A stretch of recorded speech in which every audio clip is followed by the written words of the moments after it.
Hello, today we will tell you about one of the most famous German mines, Glasmine 43.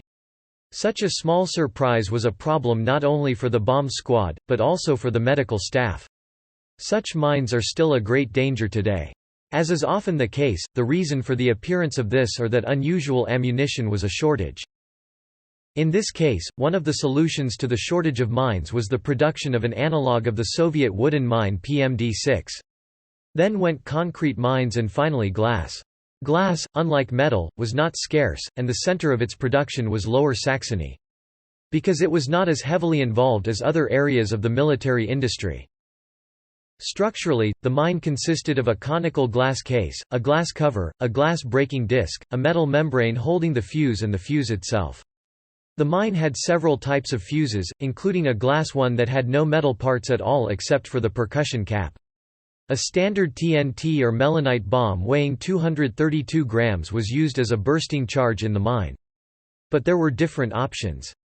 For example, a paper box in which a powdery explosive was filled. All 5 known types of detonators is triggered when you click on the cover of mines. Like other German mines, the Glasmine 43 was delivered to the front in disassembled form. In one drawer were kept the 10 buildings of the mines. Separate fuses in another drawer. And in the third drawer, there are sticks of explosives. Due to the simple design of all the fuses used, the final assembly of the munition could only be carried out immediately before the mine was placed. Certain difficulties were associated with the materials of the buildings. The glass parts required careful handling. Setting a mine. Upon arrival, the miner had to remove all the components of the ammunition from their bags. Then the filling of the mine was assembled. The fuse was threaded through the holes in the membrane and screwed into a TNT or melanite stick. After that, the assembled unit was installed in the case, after which it was possible to put the glass circle and the cover of the case in their places. In this form, the mine should be installed in a pre-prepared pit of the appropriate size. Glass mines were usually placed on the ground surface or in small pits. Even installation in snow was allowed. The mine was supposed to be triggered when the vehicle's foot or wheel pressed on the housing cover. The sensitivity of the target sensor was 10 kg. When pressed with the required force, the cover broke a thin glass circle and went inside the case, then pressed the fuse and initiated the explosion of the checkers. When using lever fuses, the explosion occurred after pressing the protruding arm of the lever. When using chemical fuses, after the destruction of ampules, there were also water modifications of the mine.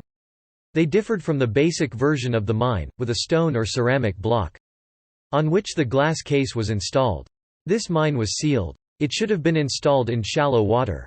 Because of the stone block, the mine remained in its place and did not move or turn over. But why was the glass mine so dangerous?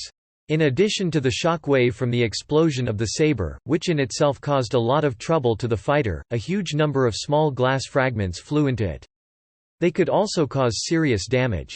Visual inspection was difficult, in the blood to find the fragment was difficult. But the mine caused trouble not only for doctors, but also for sappers.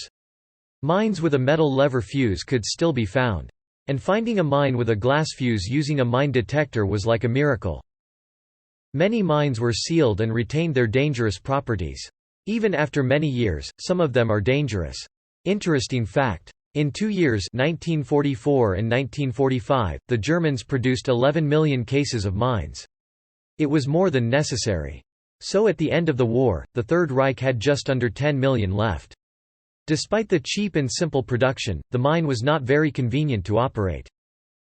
The rather fragile glass case made it difficult to transport the product to the installation site.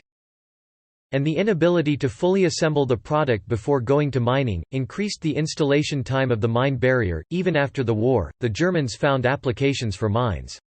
The Lower Saxon glass factory, to avoid being liquidated as a military factory, began decorating the remaining mine buildings with flowers and patterns and selling them as salad bowls and soup bowls.